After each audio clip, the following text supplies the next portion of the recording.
Jadi maksud hadis-hadis bermasalah di sini, hadis-hadis yang dianggap oleh para ulama hadis itu sesuatu yang aib dan cacat di dalamnya.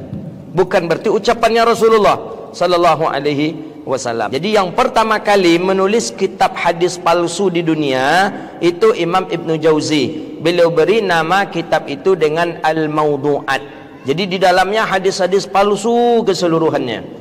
Kemudian setelah itu Imam Suyuti menilai kitab-kitab hadis yang ditulis oleh Ibnu Jauzi ini terlampau ekstrim. Maksudnya hadisnya ada juga hadis yang kuat, tapi terlalu gegabah beliau mendhaifkan dan bahkan memaudhu'kan. Terlalu cepat beliau mengatakan hadis ni palsu, hadis ni palsu. Itu di dalam kitab Al-Mawdu'at tadi. Sekelas Imam Syekh Muhammad Nasiruddin Albani pun mengatakan hadis salat sunat tasbih itu sahih. Ya, menurut Syekh Albani sahih hadisnya. Tapi kenapa Wahabi nak mau salat sunat tasbih? Itu perlu dikaji pula itu. Kan Wahabi ini bersandarkan hadis kepada Syekh Albani. Apa-apa hadis Nabi itu kalau tidak disahihkan oleh Albani, maka hadis itu belum dianggap sah. Itu menurut Wahabi. Jadi menurut kawan-kawan Wahabi, kalau hadis Nabi itu belum disahihkan oleh Syekh Albani, maka belum sah itu sebagai hadis. Okey. Tapi kenapa pas di salat sunat tasbih Syekh Albani mengatakan hadis salat sunat tasbih itu sahih? Kenapa Wahabi juga tak mau salat sunat tasbih? Ulama hadis baik yang klasik maupun kontemporer mengatakan bahawa hadis salat sunat tasbih itu sahih. Nah, beliau berarti adil dalam menimbang hadis. Satu sisi beliau buka kitab Mawdu'at Ibnu Jauzi, ternyata hadis salat sunat tasbih bermasalah. Tapi dalam satu sisi beliau lihat lagi kitab yang lain. Paling baik di dunia, tanah wakaf. Karena tidak bisa dihibahkan, tidak bisa dijual belikan, tidak bisa diwariskan. Ini tanah akan kekal abadi sampai hari kiamat. Orang baik bersama orang baik, Ustaz Al-Nab, Ketua Yayasan Tabung Wakaf Umat. Bagaimana kita meneruskan kebaikan ini? Karena hanya sekedar tanah ini hilang. Maka kita mau di atas tanah ini ada bangunan. Alhamdulillah sudah jalan. Insya Allah tidak ada halangan. Bulan Juli 2023 sudah bisa menampung siswa. Dan kita mau selesaikan ini. Saya mengajak kepada jamaah dimanapun berada untuk menyelesaikan pembangunan preschool, TK, PAUD, anak-anak calon pemimpin masa depan dididik di sini. Programnya simpel saja. Tamat TK, hafal juz amma, bisa baca Quran, hafal, bisa jadi imam. Paling tidak untuk dirinya, untuk keluarganya. Mari kita support melalui donasi Bank Syariah Indonesia. Nomornya mudah mengingatnya, 6-nya 9 kali. 666666666 atas nama Yayasan Tabung Wakaf Umat. Jangan lupa sertakan kode transfer 23 di akhir nominal transfer. Konfirmasinya ke nomor admin Yayasan 0852 6541 6060. Sekali lagi 0852 6541 6060. Berkah selalu. Assalamualaikum warahmatullahi wabarakatuh.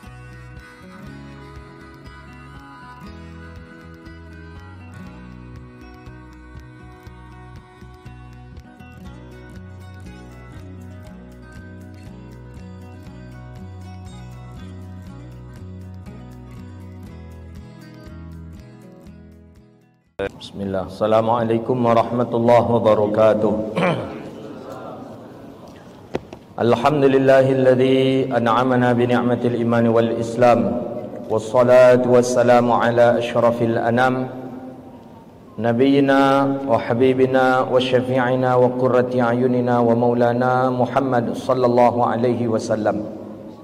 Subhanaka la ilma lana illa ma 'allamtana innaka antal alimul hakim. Rabbi yassir wa la tu'assir, ya Rabbi tammim bi khair. Kita memuji Allah dengan mengucapkan alhamdulillahi rabbil alamin. Dengan izin Allah kita bisa bermuwajahah di tempat yang mulia ini. Mudah-mudahan selama kita berada di sini Allah berkahi kita, Allah terima amal ibadah kita, Allah jauhkan kita dari bala dan wabah, amin ya rabbal alamin. Salawat dan salam kepada Nabi yang agung, Nabi yang mulia, Rasulullah Muhammad sallallahu alaihi wasallam. Allahumma salli wa sallim ala sayyidina Muhammadin wa ala alihi wa sahbihi ajma'in. Yang kita hormati moderator kita Ustaz Hasbullah LCMA, kemudian bapak-bapak, ibu-ibu, hadirin wal hadirat yang dirahmati Allah Subhanahu wa taala. Kita yang ada di hadapan kita hari ini ada satu buku yang sangat bagus sekali. Buku ini temanya, judulnya hadis-hadis bermasalah. Jadi kalau kita menengok judul yang terpikir oleh kita, hadis-hadis bermasalah, maksud bermasalah itu bukan hadisnya. Kita tak boleh mengatakan hadis itu bermasalah, karena hadis adalah ucapan Rasulullah SAW. Kalau kita katakan hadis itu yang bermasalah, berarti kita sama mengatakan ucapan Rasulullah itu bermasalah. Tak boleh, bahaya kita. Ingat kisah dengan dua orang yang sedang bertengkar. Kedua-duanya sedang bertengkar, kemudian minta cari solusi, datang ke Rasulullah. Nabi adili, kata Nabi, kalau begini kasusnya, si fulan mesti membayar kepada si fulan, kata Rasulullah SAW. Si fulan membayar ke si fulan. Si fulan ni yang salah, kata Nabi. Tak puas dia, datang dia ke Umar ibn al-Khattab. Datang ke Sayyidina Umar, dia sampaikan kepada Sayyidina Umar. Apa kata dia kata Sayyidina Umar? Kata Sayyidina Umar kata orang yang berdua ni datang kepada Sayyidina Umar, "Ya Umar, kami datang kepada engkau minta diadili, Umar." "Kenapa?" kata Umar. "Kami sudah datang ke Rasulullah. Kami sedang ada masalah, kami ingin minta selesaikan ke Rasulullah sallallahu alaihi wasallam. Tapi menurut kami Rasulullah tidak adil." Ini menurut orang yang merasa dirugikan oleh Nabi tadi. "Menurut saya Rasulullah kurang adil. Masa Nabi memenangkan si fulan karena si anu begini. Kata Umar, "Tunggu sebentar," kata Umar. "Saya ke dalam," kata Umar. Dia ambil oleh Umar pedang. Umar ke dalam rumah pergi mengambil pedang. Setelah Umar keluar, Umar dobrak pintu rumahnya itu, langsung tebasnya leher orang yang mengatakan Nabi tidak adil tadi. Jadi kata dia, "Engkau meragui keadilan orang yang dipuji adilnya oleh Allah. Keterlaluan kalian," kata Umar. Yang satu sudah ditebas oleh Umar lehernya, yang satu tadi menengok kawannya putih talinya tadinya lari yang kawannya tadi. Itu cuman mengatakan Nabi kurang adil. Apalagi kalau mengatakan ucapan Nabi bermasalah. Jadi maksud hadis-hadis bermasalah di sini, hadis-hadis yang dianggap oleh para ulama hadis itu sesuatu yang aib dan cacat di dalamnya. Bukan berarti ucapannya Rasulullah sallallahu alaihi wasallam. Maka ini kitab yang akan kita bahas hari ini. Apakah di dalamnya seluruh hadis yang bermasalah? Ternyata juga tidak. Makanya metode Al-Imam Allahyarham Profesor Dr. Kiai Ali Mustafa Yaakob ini, metode beliau ini dalam menulis kitab ini ada metode istinbat hukum, ada juga metode pentakhrid hadis. Istinbat itu kalau di belakangnya beliau katakan hadis ini dhaif, hadis ini palsu, hadis ini, beliau yang menghukum dengan hukum hadis itu.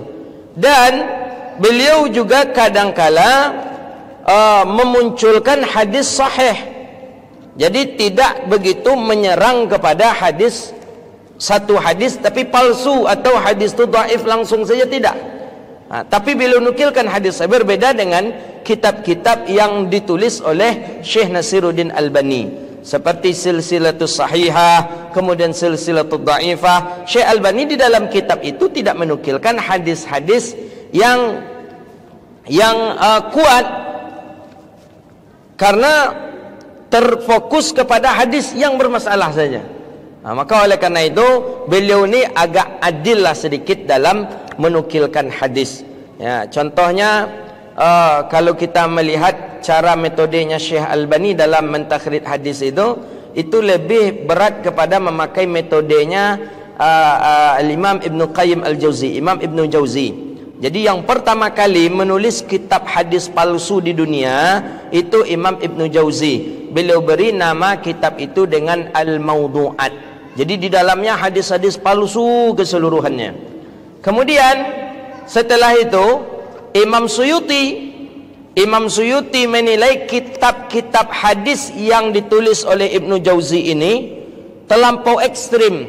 Maksudnya hadisnya ada juga hadis yang kuat, tapi terlalu gegabah beliau mendhaifkan dan bahkan memaudhu'kan. Terlalu cepat beliau mengatakan hadis ni palsu, hadis ni palsu. Itu di dalam kitab Al-Maudhu'at tadi. Maka beliau gantilah, Imam Suyuti karang pula satu buah kitab hadis mengenai maudhu' dengan judul, itulah dia, Lalailul Masnu'at fi Ahaditsil Maudhu'at, 5 jilid. Ini untuk apa ini? Ini untuk mengcounter atau untuk setidaknya menyaring hadis yang di dalam kitab Ibnu Jauzi tadi. Ibnu Jauzi seluruhnya dilibas palsu. Hadis salat sunat tasbih palsu, hadis tentang Rajab palsu, hadis Sya'ban palsu. Di pukul rata, Imam Suyuti menilai ulang kembali hadis-hadis yang dipalsukan oleh Imam Ibnu Qayyim Al-Jauzi dalam Maudhu'at. Maka beliau tulislah kitab namanya Lalailul Masnu'at fi Ahaditsil Maudhu'at. Setelah itu lahir pula Imam Ibnu Iraqi. Imam Al-Iraqi dilihat oleh Imam Iraqi, ini nampaknya Imam Suyuti pun ada hadis yang sebenarnya hadis itu tidaklah dhaif, tidaklah palsu, tapi dimasukkan, atau hadis itu palsu tapi tidak dimasukkan ke dalam kitab itu. Ditulis pula lah kitab namanya Tasnifatus Syariah fi Ahaditsil Lalailil Masnu'at. Jadi dari dulu orang-orang ulama-ulama dulu sudah banyak yang bergelimang, berkecimpung di dalam dunia hadis. Palsukah hadisnya, dhaifkah hadisnya, sahihkah hadisnya. Cuma ulama-ulama dahulu masih ada sifat insaf. Apa insafnya? Tidak begitu gegabah dia mengatakan ni maudhu'. Tidak seperti itu. Oh ini dhaif, oh ini sesat, oh ini apa, enggak. Tapi agak tasahul juga dia, agak mudah dan agak toleran banyak. Ya karena dari sekian banyak riwayat hadis itu kita juga tidak mengetahui secara pasti ya mana yang betul-betul sahih dari sisi matannya, sahih dari sisi sanadnya. Maka hadirlah kitab ini membantu kita untuk menjelaskan ini hadis ini bermasalah, ini hadis ini tidak bermasalah. Inilah dia. Bukan berarti kitab ini, buku ini pun penuh sesungguhnya dengan kebenaran dalam pentakrid hadis, juga tidak. Ya, bisa lagi kita merujuk nanti ke kitab-kitab hadis yang lebih besar lagi. Ya, seperti kitab Ibnu Khuzaimah, Sahih Imam Ibnu Hibban, Mustadrak Hakim, atau mungkin dengan kitab-kitab yang lain mungkin bisa kita merujuknya. Boleh kita lihat, coba buka halaman. Nah, kita cari yang biasa kita baca saja. Satu tentang hadis mencari ilmu ke negeri Cina. Akan banyak penceramah itu. Utlubul ilma walau bisin. Tuntutlah ilmu itu ke negeri Cina. Bagaimana sebenarnya posisi hadis itu? Nah, di sini beliau menukilkan bahwa kata beliau, menurut hadis Nabi SAW, matannya itu utlubul ilma walau bisin, fa inna talabal ilmi faridatun ala kulli muslimin. Kata beliau, carilah ilmu meskipun ke negeri Cina, karena mencari ilmu itu wajib bagi setiap muslim. Ini sering nih penceramah-penceramah atau lomba-lomba pidato, sering ini dibuat konsep oleh orang yang membuatkan konsep pidatonya. Utlubul ilma walau bisin, tuntutlah ilmu itu walaupun ke negeri Cina. Bagaimana menurut pandangan beliau nih, Dr. Syekh Ali Mustafa Yaqub? Kualitas hadis, rawi sanad, tak usah kita lanjut. Kualitas hadis, Imam Ibnu Hibban mengatakan hadis ini batil la aslalahu. Kalau batil itu berarti hadis itu parah, berarti batil itu rusak. La aslalahu, tidak ada asalnya. Hadis ini hadis palsu, tidak ada dasarnya sedikit pun. Begitu juga Imam As-Sakhawi dalam Maqasidul Hasanah. Imam As-Sakhawi, ya Imam Sakhawi ini walaupun beliau Imam Sakhawi ulama muhaddis, menulis kitab Alfiyatul Hadis li Sakhawi. beliau juga mengatakan bahwa hadis ini palsu, tidak ada sumber daripadanya. Bagaimana cara beliau daripada menghukum terakhir hadis ini? Maka kata beliau di halaman 6, kata musannif, selanjutnya setelah diketahui bahwa hadis itu palsu, maka kini tidak perlu lagi menjawab pertanyaan, kenapa Nabi SAW menyebutkan Cina, kenapa Nabi tak sebut Eropah. Nah, ini salah satu dalil orang hari ini, kita mesti harus berteman dengan Cina, kita harus mesti berdekatan dengan Cina, kita mesti harus berbisnis dengan Cina karena Cina ini pintar bla bla bla bla, karena Nabi mengatakan tuntutlah ilmu ke negeri Cina. Itu sudah terbantahkan apa? Bahwa hadis itu hadis palsu. Maka oleh karena itu tak mengapa juga kita kalau tak berteman dengan Cina. Nah, begitu. Jadi jangan hadis ini nanti dijual untuk kita nak berkawan dengan Cina. Kita harus perbanyak kawan Cina karena Nabi menyuruh kita belajar dengan ke negeri Cina. Bukan, hadis itu hadis palsu. Kalau hadis palsu la yu'mal bih, maka kita tidak boleh beramal dengan hadis itu. Maka ungkapan itu boleh jadi mulanya semacam kata-kata mutiara. Nah, jadi jangan disebut itu hadis Nabi. Silahkan dalam pidato kita menyebut itu, silahkan dalam ceramah kita sebut itu, tapi jangan mentautkan itu sebagai perkataan Nabi. Itu yang bermasalah. Ketika kita katakan sebagaimana Nabi kita bersabda, utlubul ilma walau bisin, itu yang bermasalah. Seolah-olah itu tuh ungkapan Nabi, maka itu yang berbahaya. Kata Nabi apa? Man fassaral Qur'ana bi ra'yihi, atau apa kata Nabi? Man takallama ala ghairi, kata baginda Nabi. Siapa yang membicarakan sesuatu, siapa yang berbicara tentang perkataan yang aku tidak membicarakannya, kata Nabi apa? Falyatabawwa maq'adahu minan nar, maka disediakan oleh Allah tempatnya di dalam neraka. Jadi bisa jadi itu kata-kata mutiara atau kata-kata ahli hikmah. Nah, maka oleh karena itu carilah ilmu meskipun ke negeri Cina, itu bukanlah hadis, tapi itu kalam hikmah saja. Nah, mencari ilmu itu wajib bagi setiap muslim. Ada di ujungnya tadi, utlubul ilma walau bisin, talabal ilmi faridatun ala kulli muslimin. Yang itu tuh betul-betul hadis Nabi, dan itu tuh hadisnya hadis sahih. Maka oleh karena itu tahu kita pertama bahwa pengarang ini Syekh Ali Mustafa Ya'qub ini rahimahullahu ta'ala ini, beliau menghukum hadis dengan adil. Salah satunya beliau mengatakan hadis di awal itu maudhu', palsu, tapi di penghujung hadis itu adalah hadis itu sahih. Nah, ini yang perlu kita ini.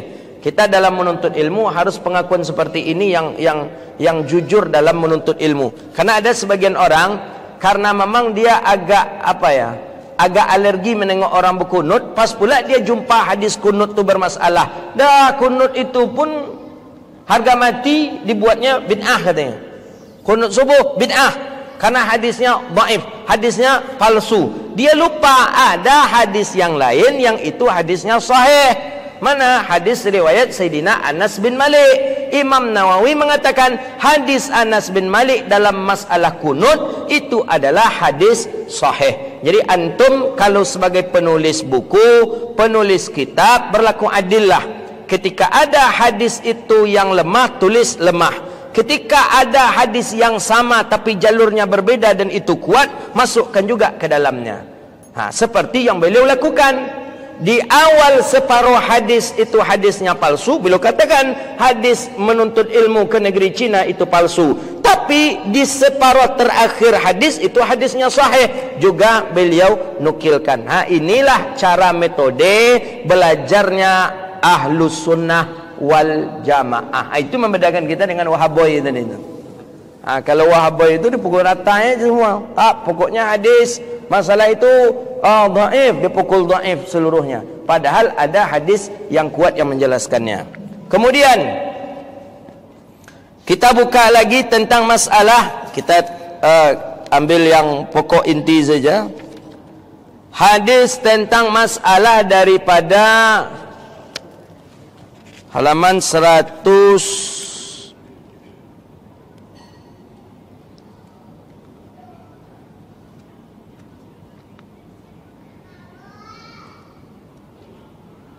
124.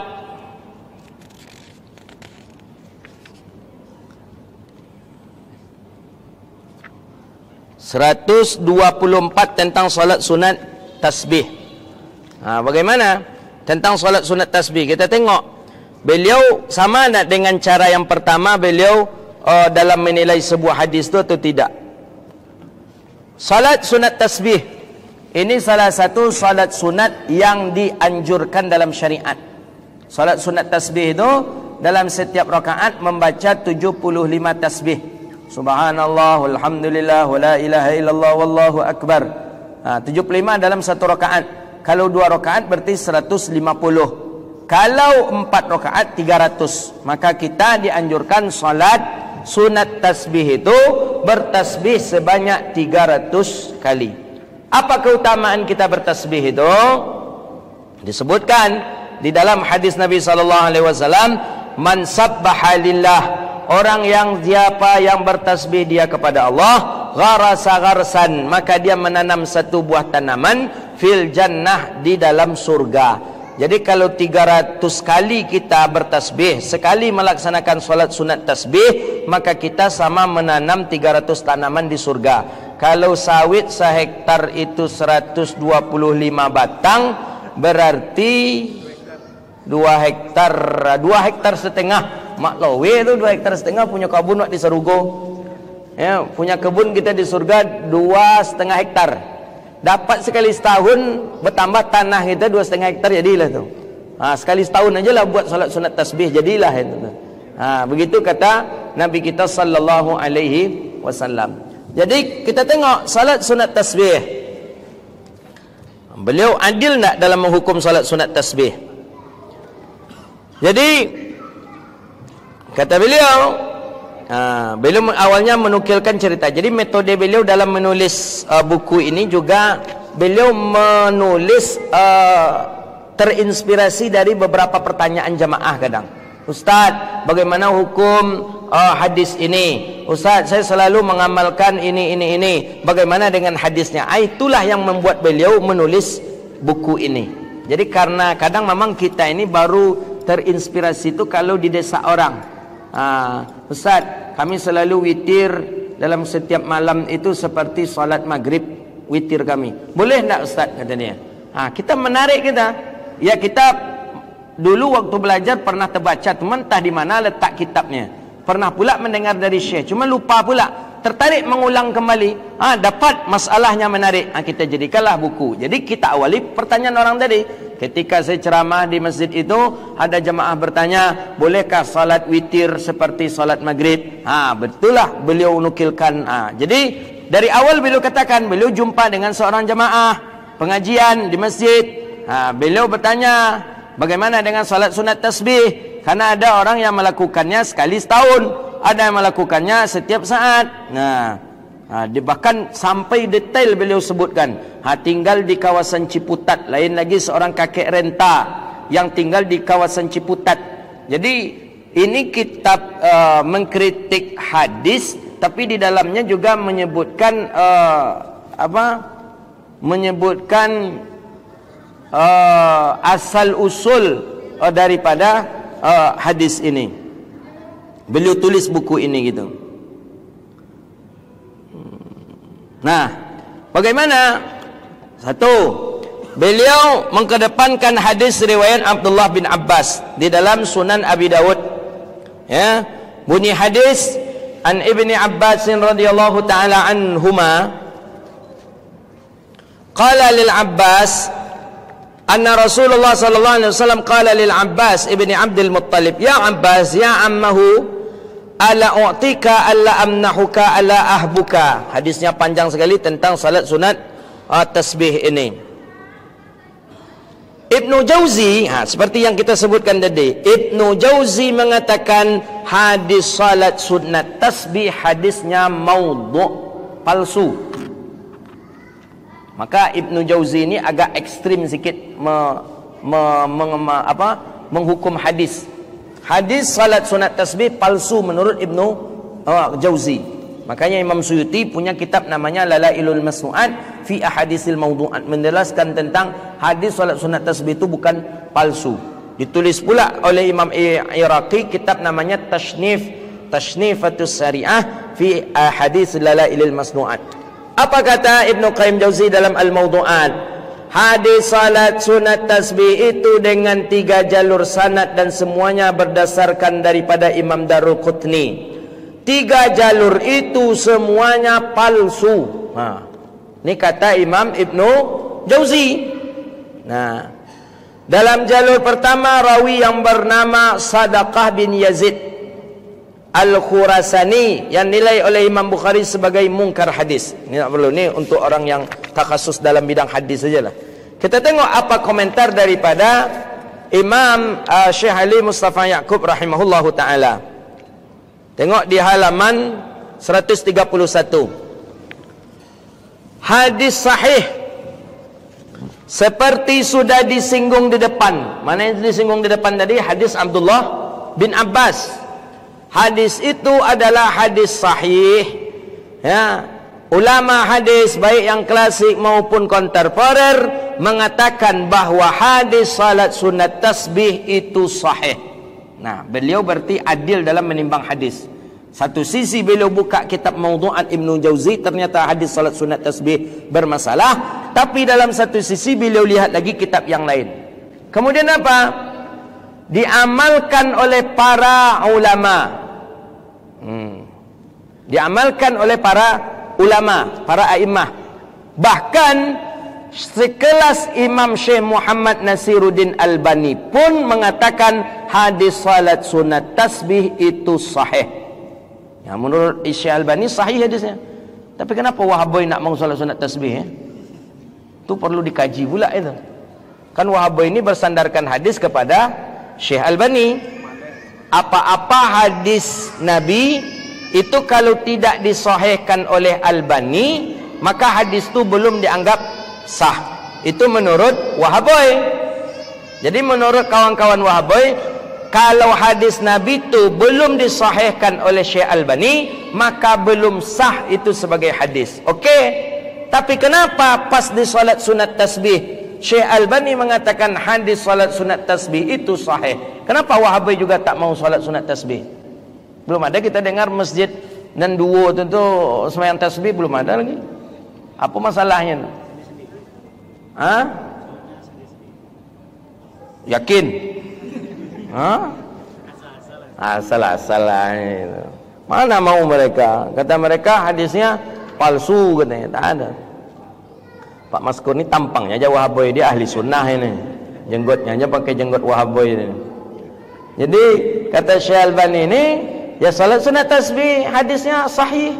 Kenapa mereka tak mau melaksanakan? Ya, jadi jawabannya tu dia inyo penyogan itu aja. Apa penyogan itu? Penyogan itu bahasa Inggris tu Ustaz Khairuddin. Artinya pemalas. Nah, ya sebenarnya kalau tengok hadis ni dia hadis. Diamalkan para imam, ulama mengamalkannya.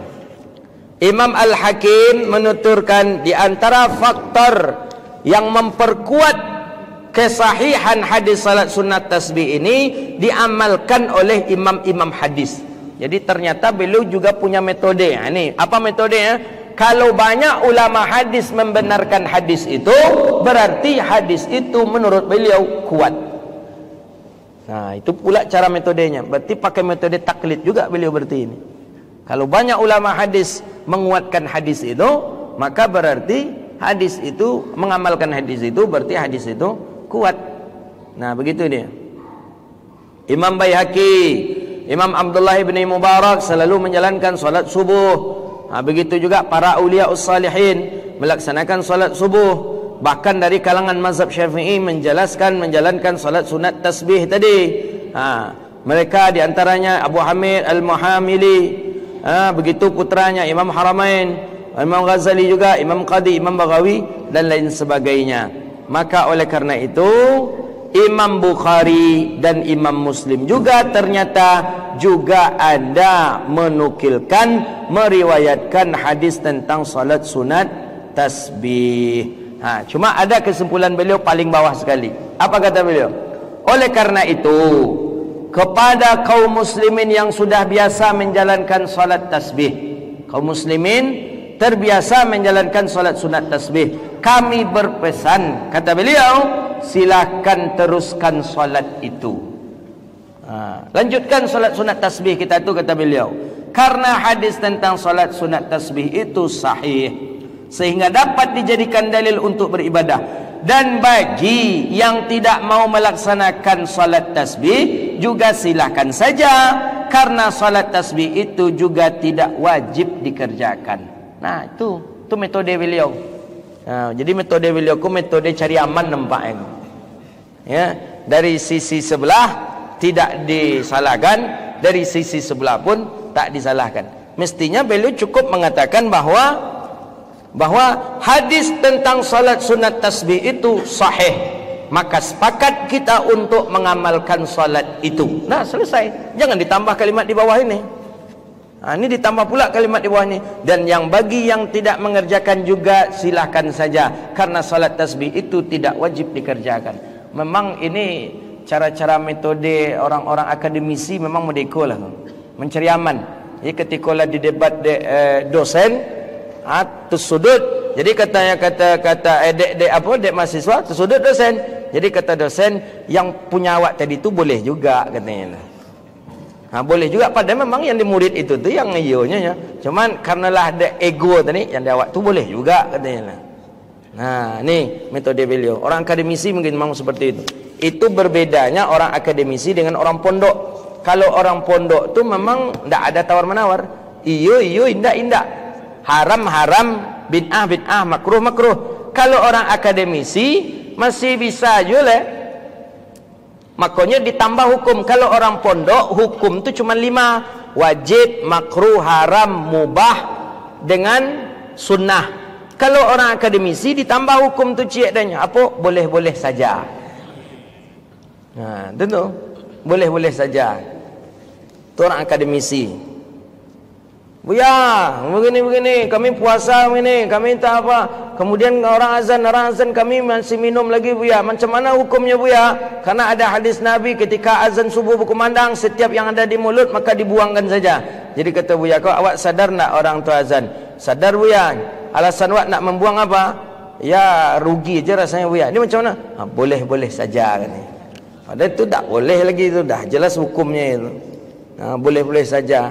Ada hukum boleh-boleh saja. Itu dari orang akademisi. Makanya dari dulu buya-buya kita melarang kita-kita ni untuk kuliah. Dilarang ya. Itu buya-buya kita dulu melarang kita kuliah. Kenapa? Orang yang kalau sudah masuk ke dalam dunia kampus akademisi, utaknya kok agak kurang bagaknya. Dari perkara itu mestinya haram, jadi boleh-boleh saja. Atau kalaupun haram tipis lah begitu ni. Manalah ada haram tipis. Haram ya haram gitu. Itulah. Alhamdulillah lah kita akademisi yo pondok yo. Maka sekali-sekali bagak, sekali-sekali lomah pula. Ni dia, ni hadis. Jadi buya-buya kita dulu nak ada cerita tu, tak akan dia keluarkan ijazah kalau itu untuk dipergunakan untuk kuliah. Maka dulu mudah kita mencari ulama yang tak pakai gelar itu, enak mencari. Dan itu ilmunya diakui. Sekarang masih ada beberapa provinsi kita tengok di Aceh masih ada tengku-tengku abu-abu itu tak ada gelar alim. Ke Banjar itu masih ada, ke Banjarmasin itu masih banyak. Justru kalau penceramah tu banyak gelarnya, pakai gelar ya, itu nak laku di situ. Siapa penceramah? Ustaz Dr. Ustaz Indra LCMA. Lah tahu jemaah. Kalau doktor kalau rusak utak itu kan. Dah rusak hukumnya. Tidak seberani ketika dia tak memiliki gelar. Begitulah kira-kira. Begitu. Berbeda di Pekanbaru. Di Pekanbaru justru doktor LCMA itu yang laku. Kalau ndak LCMA, ndak bisa ceramah di An-Nur. Terpaksalah kawan membuat LCMA pula. Padahal tak adanya LC, tak adanya MA. LC lulusan Canduang, MA Melayu asli. Ambo LC jom berbuya. Bila LC, bila buya pernah. Suku ambo Caniago je, lulusan Caniago je. Sampai terinspirasi doktor. Sebanyak-banyaknya doktor honoris causa sekarang. Honoris causa itu dokter baragi itunya. Doktor bayar duit kemudian dapat gelar doktor, bukan akademisi itu. Tapi kan dibuat lo DR HC. Ambil kau lama-lama HC kau berbuang kau. Padahal HC itu mesti ditulis kalau honoris causa. Begitu nih. Ya, di Pekanbaru memang harus pakai gelar itu baru dianggap ustadz oleh orang. Kalau cik namo ni siapa penceramah Zul Hendra, istamat mah kau tamat pesantren ndak lah. Kami di Sikokolah tinggi pelajaran kami kata. Ustaz-ustaz di kami kolah doktor LCMA. Itu di Pekanbaru itu yang gaya-gaya seperti itu di Pekanbaru. Kemudian kita lihat, jadi dah dua kita melihat mencoba mengkupas hadis, beliau agak adil dalam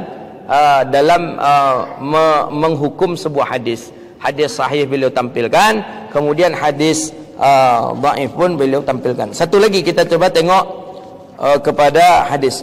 Kalau kitab hadis-hadis lemah dan palsu ini punya Allah yarham Kiai Lutfi, ya, Ahmad Lutfi Fathullah. Ini juga beberapa hadis-hadis sama metodenya, cuman ini lebih banyak takhrid hadis. Takhrid itu meneliti hadis itu. Maka ini disertasi doktor beliau, dari disertasi doktor pada Universitas Kebangsaan Malaysia UKM. Kalau ini memang hasil karya daripada Allah yarham Syekh Dr. Ali Mustafa Yaqub. Satu lagi kita coba mentelaah tidurnya orang berpuasa itu ibadah. Ke orang-orang non hobi lolok bulan puasa. Nya banyak hadis kau dijadikannya dalil kau. Lolok taruh aja. Ya, mulai dari start sahur sembahyang subuh, habis tu lolok. Jago bekau sembahyang zuhur. Sudah tu lolok lelek. Jago asar. Asar lolok pula lelek menjelang orang berbuka. Alasannya an-naumus shaim ibadah. Tidurnya orang puasa itu ibadah. Bagaimana statusnya? Betul enggak ibadah tidurnya orang berpuasa? 160.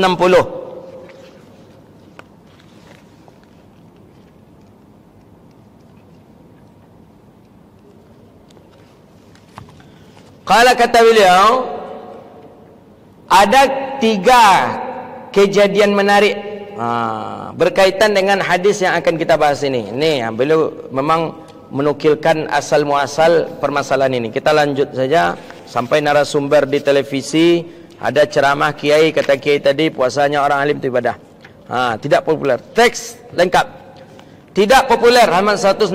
Hadis yang disebut-sebut di 3 tempat di atas itu layaknya merupakan hadis populer karena banyak orang mengetahuinya. Namun ternyata hadis tersebut tidak tercantum di dalam kitab-kitab hadis yang populer. Populer maksudnya yang muktamad, yang kuat. Hadis itu diriwayatkan oleh Imam Baihaqi di dalam kitabnya yang bernama Syu'abul Iman. Kemudian dinukil oleh Imam As-Suyuti di dalam kitabnya Jami'us Shaghir fi ahaditsun basyirun nadhir. Imam Suyuti punya kitab Jami'us Shaghir 2 jilid. Imam Baihaqi juga punya kitab namanya Syu'abul Iman. Apa bunyi hadisnya? Naumus shaim ibadatun wa sumtuhu tasbihun wa amaluhu mudha'afun wa du'auhu mustajabun wa dhanbuhu maghfurun. Tidurnya orang berpuasa itu ibadah. Lolok orang berpuasa ibadah. Diamnya itu tasbih. Makanya banyak dapiknya tu. Ketika lolok alahnya ibadah, bertasbih pula nya. Kan dia diam kan tak bercaconya tu ketika yang lolok tu. Mana masa? Dah datang. Mana? Tunggu sebentar. Wa sumtuhu tasbih, diamnya tasbih. Kalau mau ikut ya mencak lolok lagi nya. Bakaru kan nak bercakap dah, kediam tasbih. Amaluhu mudha'afah, amalnya dilipat gandakan pahalanya. Ikut tak adanya beramal kalau cik loloknya, tapi ibadah kan. Wa du'auhu mustajab, doanya mustajab dikabulkan Allah. wa dzanbuhu maghfur, dosanya pun diampuni. Apa kata beliau dalam mentakrid hadis ini? Menurut Imam Suyuti, kualitas hadis ini lemah. Nah, ini Imam Suyuti. Imam Suyuti memang agak tasahul sikit. Lemah, bukan maudhu' palsu. Bagi orang yang kurang mengetahui hadis ini, pernyataan Imam Suyuti ini dapat menimbulkan salah faham. Sebab hadis dhaif itu secara umum masih dapat dipertimbangkan untuk diamalkan. Betul, hadis dhaif yu'mal bih, boleh diamalkan. Sedangkan hadisnya itu palsu, kata beliau, bukan dhaif, bahkan semi palsu, matruk, dan bahkan mungkar. Hatta sekadar untuk mendorong amal kebaikan untuk fadail amal pun tak bisa kita jadikan, karena dia hadisnya hadis palsu. Kesalahan ini akan bisa hilang kalau kita mengetahui dan kita takrid hadisnya ini. Maka kalau begitu, siapapun tidak halal meriwayatkan hadis. Jadi mana dia? Di mana letak palsunya hadis itu?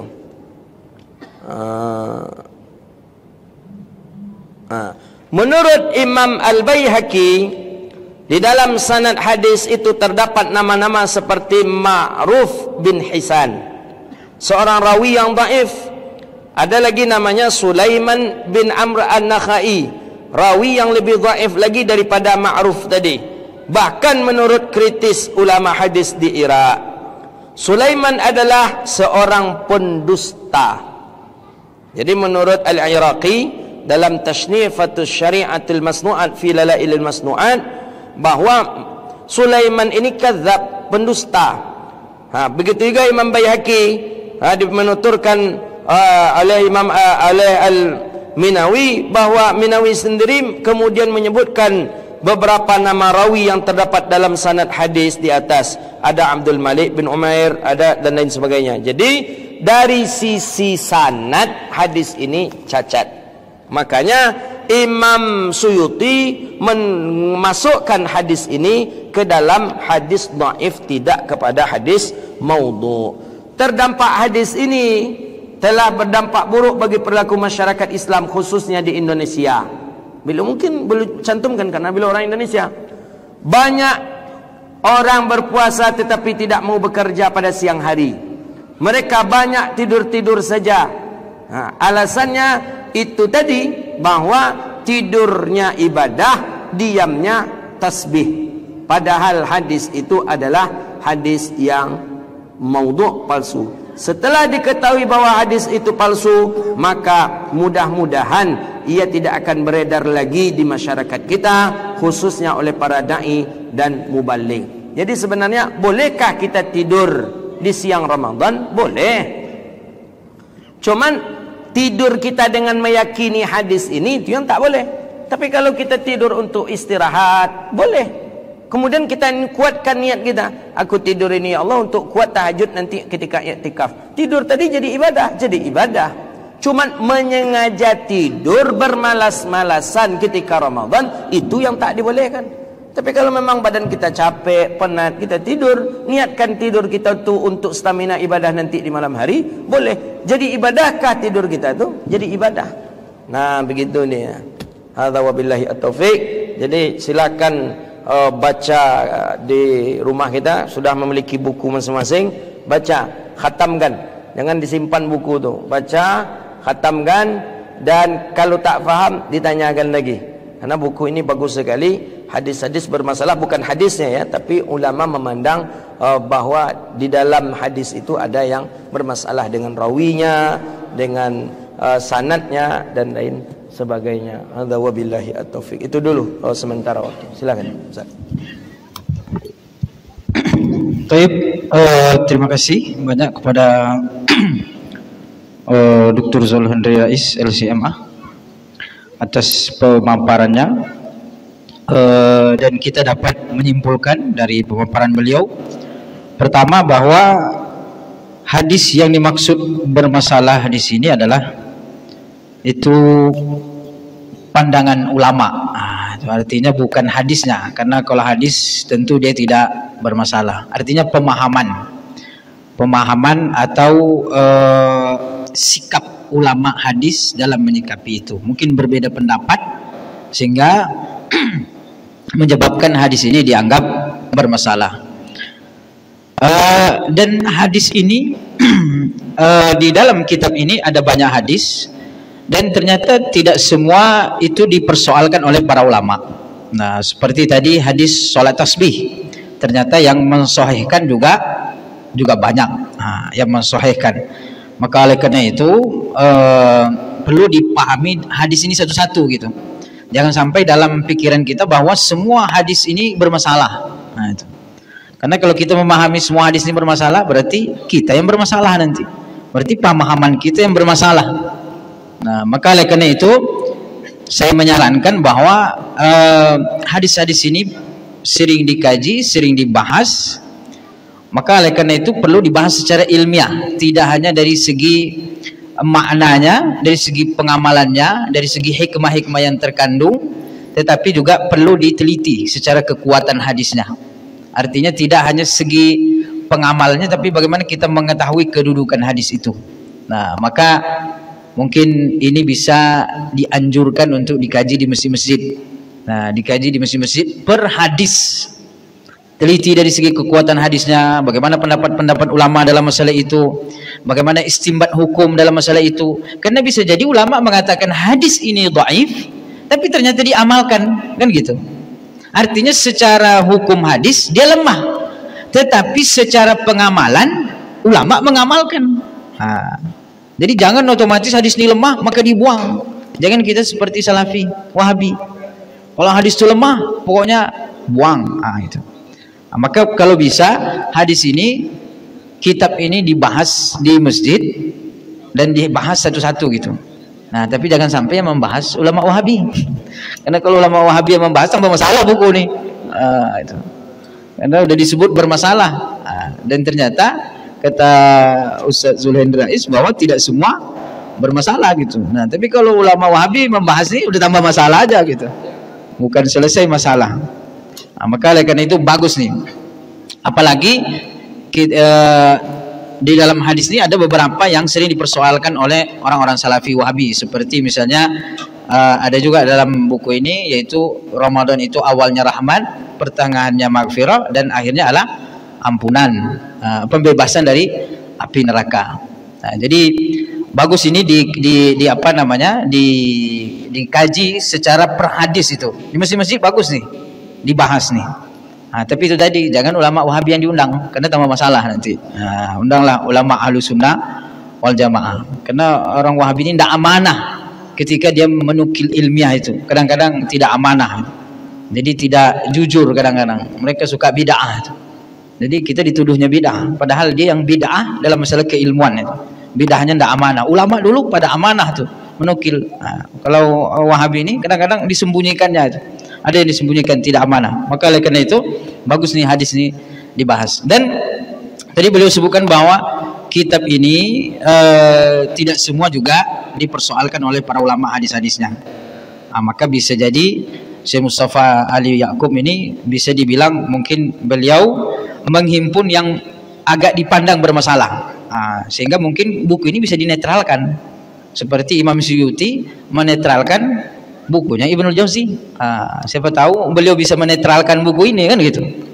Akhirnya lahir nanti apa namanya, penjelasan tentang hadis-hadis bermasalah dalam kitab Profesor Dr. Ali Ya'qub. Itu. Jadi ada penjelasan tambahan itu. Jadi penetralnya kan ulama itu selalu begitu. Ini syadid, nanti muncul agak syadid, nanti muncul penetralnya. Jadi selalu begitu. Baik, dari pemaparan tadi barangkali ada yang perlu didiskusikan atau ditanyakan. Masih ada waktu antum? Oke, 5 menit. Satu pertanyaan, 2 pertanyaan, 3 pertanyaan singkat. Oke, yang apa dulu nih? Pertama, silakan. Agak maju aja tadi ya.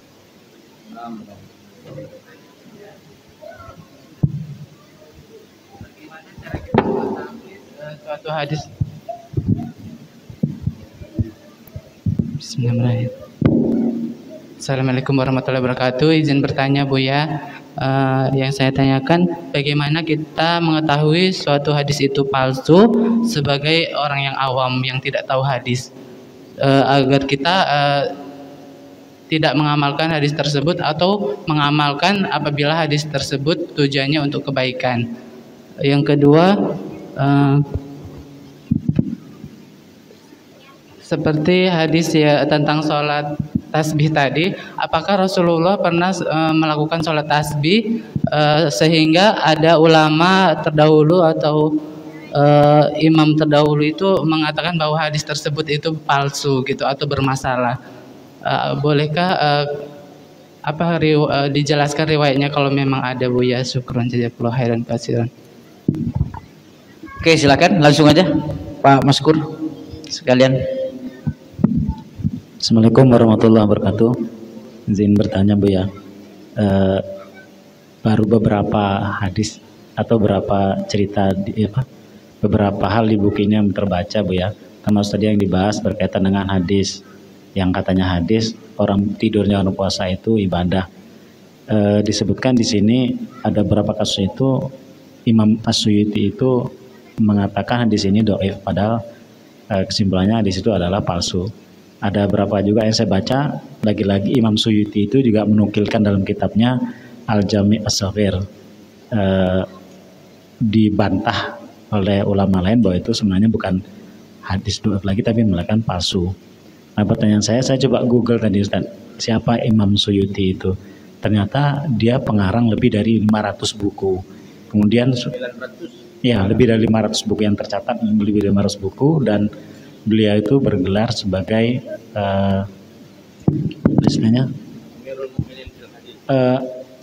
Al-Muttahid Mutlak. Muttahid Mutlak. Mungkin bertanya, Bu ya, siapa sebenarnya Imam As-Suyuti itu ya? Mohon penjelasan. Makasih, Bu ya. Imam Suyuti itu ketua Muhammadiyah ini. Ya, baik. 3 pertanyaan. Pertama, bagaimana mengetahui hadis palsu? Kedua, pernah tidak Nabi sholat tasbih? Ketiga, siapa Imam Suyuti? Bagaimana mengenal hadis palsu bagi orang awam? Ya, memang susah. Cuma indikasi-indikasi hadis palsu itu saja bisa kita ketahui. Tapi kalau memastikan hadis itu hadis palsu, kita harus cek dulu riwayatnya, rawinya, sanadnya. Indikasinya ada. Apa indikasinya? Ketika sesuatu yang tidak masuk akal, itu biasanya itu hadis palsu. Contoh, man akala bazinjana dha'fa zakarahu. Itu dinukilkan dalam beberapa kitab-kitab tasawuf ada ini. Siapa yang makan terong maka lemahlah syahwatnya. Orang makan terong impoten. Masuk akal enggak? Enggak. Orang dulu terong aja makannya 2 boleh orang anak. Kini enggak ada orang makan terongnya anak seorang berdua. Dulu terong terus. Dah direbus terong tu, besok dipanggang pula terong ni lagi. Besoknya lagi digoreng pula, besoknya lagi digulai. Pokoknya dalam 1 minggu tu mungkin ada 4 kali makan terong. Anaknya 12 orang, 13 orang. Maka hadis tadi tak masuk akal. 2, menandakan hadis itu palsu. Hadis itu mukhalif li syariah. Hadis itu bertentangan dengan syariat, dengan Quran. Contoh, Allahumma salli ala sayyidina Muhammad. Di dalam kitab Manaqib Sufi, Manaqib Sufi, karang Imam Abdul Rauf Al-Manawi. Karang Imam Abdul Rauf Al-Manawi, Manaqib Sufi, Manaqib Sufi, Manaqib. Katanya di sana disebutkan dalam Hilyatul Auliya ada juga fi Tabaqatil Asfiya karangan Imam Abi Nuaim Al-Asfahani. Jadi ada di sana disebutkan bahwa man awwal ismuhu Muhammadun fa aqrimuhu fala yadribuh. Siapa yang awal namanya Muhammad, maka muliakanlah dia dan jangan dia dipukul. Kalau dia bersalah macam mana? Tak boleh dia dipukul. Enak aja. Para pencuri sekarang ada namanya Muhammad, berarti tak boleh dia kita pukul. 1. Contoh yang kedua, sab'atun min aqraz zina fahuwa zani. 7 keturunan daripada anak zina, maka dia adalah orang yang berzina. Ini bertentangan ni. La taziru waziratu wizra ukhra. Dosa tak bisa diwariskan. Ayah maknya yang berzina, cucu 7 keturunan dapat dosa? Enggak. Nah, itu contoh hadis tu maudhu'. Itu sajalah. Pertama, tak masuk akal. Kedua, bertentangan dengan syariat. Siapa Imam Suyuti? Imam Suyuti itu seorang ahlul hadis, hafal hadis mi'atai alfa hadis, 200.000 hadis. Imam Suyuti hafal. Aku hafal hadis 200.000 hadis. Terkenal. Karangannya dalam bidang tafsir ada, dalam bidang hadis ada, dalam bidang fikih ada. Dan beliau mazhabnya Syafi'i. Beliau kental dengan Syafi'i. Selalu berijtihad dengan Syafi'i. Selalu berfatwa dengan Syafi'i. Dua ulama mazhab Syafi'i yang ahlul hadis yang selalu berpegang teguh dengan mazhab Syafi'i sampai meninggal dunia. Satu Imam Ibnu Hajar Al-Asqalani, hafal 900.000 hadis. Yang kedua Imam Suyuti, hafal 200.000 hadis. Jadi orang yang mazhab Syafi'i itu bukan orang KW-KW itu. Maka kalau ada orang bilang mazhab Syafi'i itu banyak mengamalkan hadis-hadis lemah, banyak mazhab Syafi'i itu tak faham hadis. Enggak, itu terbantahkan oleh pengamal mazhab Syafi'i sendiri. Syafi'i yang mana yang maksud? Mungkin Syafi'i tukang gojek tu, itu Bang PI namanya. Itu yang tak ada apalah hadis. Tapi kalau sekolah tinggi Imam Syafi'i itu cik mungkin je. Tapi kalau dengan Imam Syafi'i, dengan murid penerus Imam Syafi'i seperti Imam Ibnu Hajar, kemudian seperti Imam Suyuti, itu orang yang belum bisa. Beliau, kampung beliau Asyut. Asyut itu di daerah Mesir, sekitar 4 jam dari kota Kairo. Kemudian beliau ini dimakamkan di Kairo. Beliau ini dimakamkan di Kairo. Makam beliau di Kairo dekat cicit Rasulullah SAW, yaitu Sayyidatuna Aisyah. Jadi Sayyidah Aisyah. Jadi kalau kita mau ke Mesir, turun pesawat, naik bis arah ke Aisyah. Aisyah kata orang, naik itu, berhenti di Masjid Aisyah itu, jalan sekitar 100 meter, itu jumpa makamnya Imam Suyuti rahimahullahu ta'ala. Beliau termasuk ulama di generasi kurun yang ke-9, 900-an Hijriah. Beliau punya kitab yang bagus sekali, namanya kitab itu Alfiyatus Suyuti dalam bidang hadis. Itu yang saya bahas dalam tesis S2 di Durman. Jadi beliau ini mujahid luar biasa, sehingga beliau ini mazhabnya Syafi'i. Beliau ini seorang sufi, dan beliau ini selalu meminum zam-zam dan berdoa kepada Allah agar hafalan beliau seperti hafalan gurunya. Itu dia Imam Suyuti rahimahullahu ta'ala. Beliau lama mengaji di Mekah, dan beliau menetap di Mesir dan di Kairo gitu. Kalau ingin tahu lebih dalam lagi siapa Imam Suyuti, nanti saya kasih tesis saya, nanti baca oleh Pak Maskor nanti. Tapi bahasa Arab. Di situ ada saya baca, saya tulis biografi singkat beliau gitu.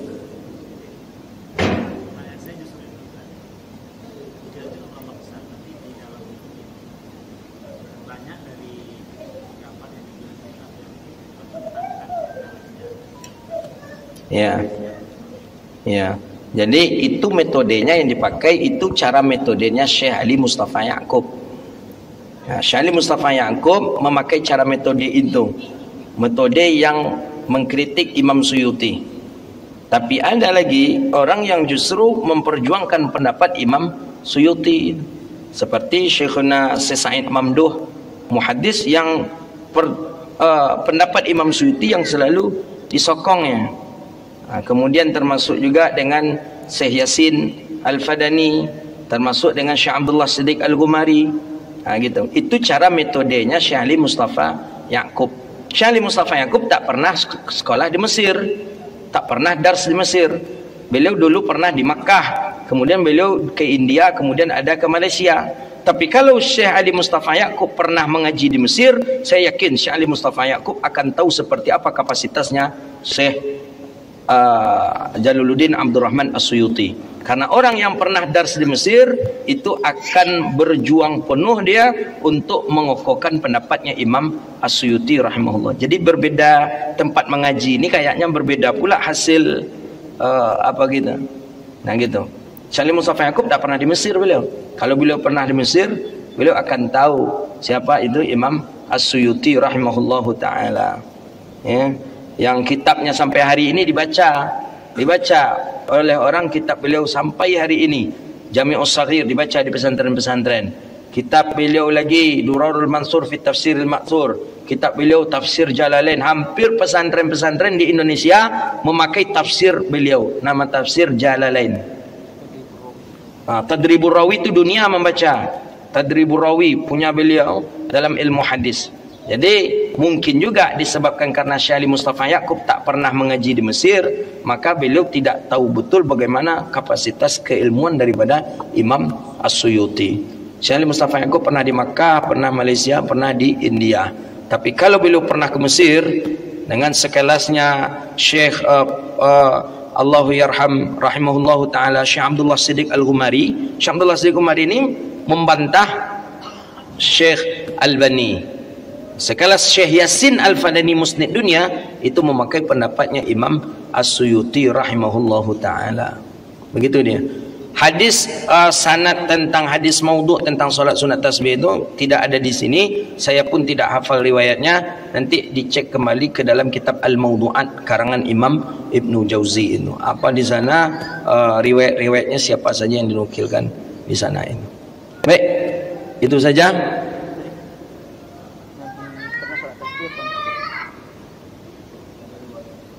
Gimana? Oh, adakah Nabi pernah melaksanakan salat sunat tasbih? Yang kita dapat dalam riwayat hadis, Nabi menganjurkan kepada sahabat yang riwayat daripada Abdullah bin Abbas itu saja. Tapi apakah Nabi pernah melakukannya atau tidak? Ya, kita belum pernah menjumpakan hadisnya. InsyaAllah kita coba nanti mencari menggali hadis itu lagi. Tapi para ulama fuqaha dalam mazhab kita Syafi'i, salat sunat tasbih hukumnya sunnah. Berarti kalau sunnah berarti itu sesuatu yang dianjurkan. Yang dianjurkan berarti berpahala ketika mengerjakannya, tidak mengapa untuk kita tinggalkan. Begitu dia. Baik, itu saja pembahasan kita hari ini. Mudah-mudahan bermanfaat dan Allah berkahi kehidupan kita dunia wal akhirah. Rabbana atina fid dunya hasanah wa fil akhirati hasanah wa qina adzabannar. Wa sallallahu ala sayyidina Muhammadin wa sahbihi ajma'in walhamdulillahi rabbil alamin. Assalamualaikum warahmatullahi wabarakatuh. Alhamdulillahirabbil alamin. Terima kasih pada Ustadz Dr. Zulhendri Rais LCMA atas pemaparannya kepada kita. Walaupun tidak tuntas ya, masih penasaran kan? Ya harus penasaran, karena kalau tuntas nanti berhenti belajarnya kan. Nanti tutup buku, pulang simpan, tidak pernah dilihat-lihat lagi. Nah itu kalau tidak penasaran. Harus penasaran sehingga terus kita menuntut. Memang tidak bisa tuntas sebanyak hadis ini dalam waktu yang singkat, tentu tidak selesai. Tapi setidaknya apa yang beliau paparkan kepada kita membuka wawasan kita terkait dengan hadis-hadis yang dianggap bermasalah. Jadi dianggap bermasalah belum tentu bermasalah secara real, dan belum tentu bermasalah secara pengamalan, dan belum tentu bermasalah oleh semua ulama. Maka ini membuka wawasan kita, membuka cakrawala berpikir kita untuk adil menilai terhadap sesuatu sehingga kita bisa bersikap bijak. Insaf tadi adalah bijak. Baik, itu yang dapat kami sampaikan. Saya sebagai moderator, kalau ada salah dan silap mohon maaf yang sebesar-besarnya karena waktu yang membatasi kita. Maka kita tutup dengan baca doa kafaratul majlis. Subhanakallahumma wa bihamdika nasyhadu an la ilaha illa anta nastaghfiruka wa natubu ilaik. Syukran lakum, wassalamu alaikum warahmatullahi wabarakatuh. Waalaikumsalam warahmatullahi wabarakatuh.